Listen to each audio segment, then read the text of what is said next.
Hello everyone, welcome to ST Model Cars. In this video, I would like to review these pair of Mini Coopers. These are 1/18 scale. They're both made by AutoArt. So we have here the blue one is the R53 Mini Cooper S, and the green car is the R50, the regular Mini Cooper non-S. So I really like this generation of Mini Cooper. The first generation of the mini BMW, if you will.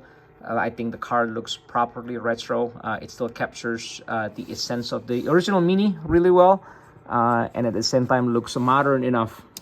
So I'm gonna start with the R53. Let's start with the Mini Cooper S here. Okay, so this car is a metallic blue. It has the Mini Cooper S larger wheels here. It has, a disc brake, metallic rotors. They're replicated really well. So here's a side view of the car.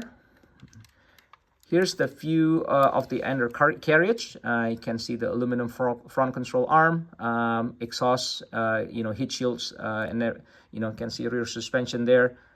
They're both replicated pretty well. And keep in mind, this is a diecast that is over 15 years old. Pardon. So here's the engine details. Here's the Mini Cooper S. You can see the intercooler here, and the details the details are quite good actually. Again, considering this is a 15-year-old diecast. So here's the engine compartment. View on the other side.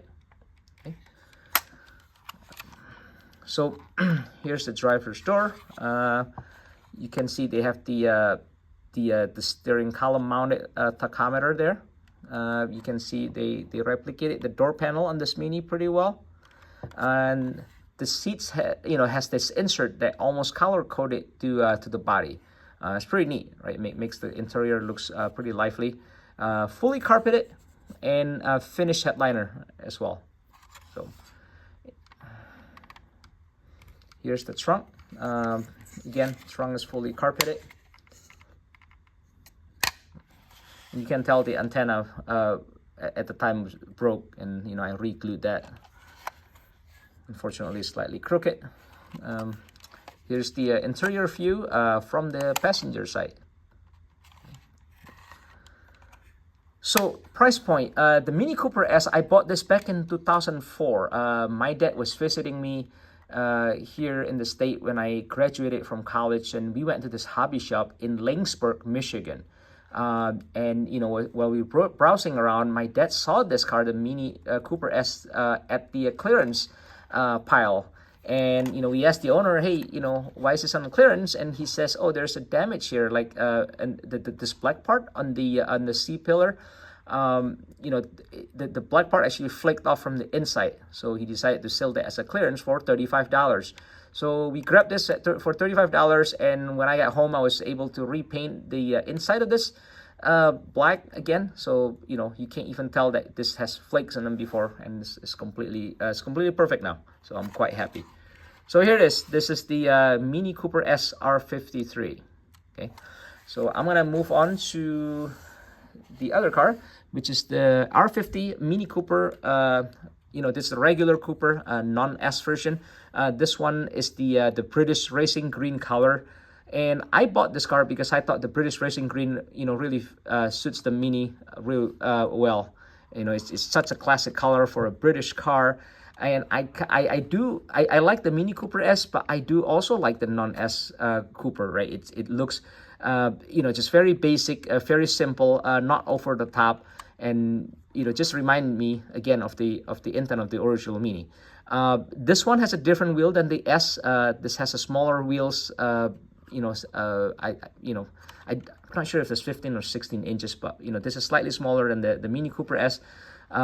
Which I think looks really good, especially with the white roof and the white mirror. They just look coordinated.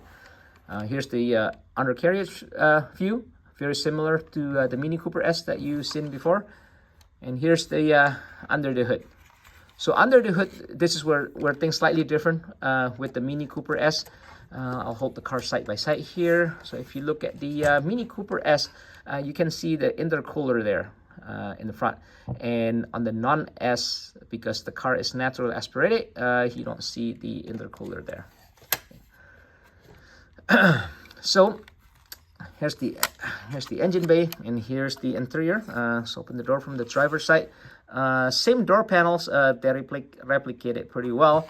The difference is the seat here. In the Mini Cooper S has that blue insert that kind of mimics the body color. This one is just a regular gray fabric look insert, right? So this looks like the intent is to have kind of like leather/vinyl on the outside and fabric on the inside, you know, since this is more of a base car. But it also has the tachometer mounted on the steering column, fully carpeted here as well, and finished headliner. So show you the trunk, you know, same with the Mini Cooper S, carpeted as well. It's pretty small, you know, just like the real thing. And here's the view of the interior from the passenger side. Okay, I'm gonna put this here one more time, and then turn on the turntable here, so you can have take a good look at the car again. Like I mentioned in my other review, I also have a FLICKR account where I post diorama pictures of this model cars. I post the link in the description, so you can check that if you want. And if you have any comments, suggestions, or questions, feel free to post them in the comment section. Much appreciated if you can like the video and subscribe to this channel. I will see you in my next video review, and thanks for watching.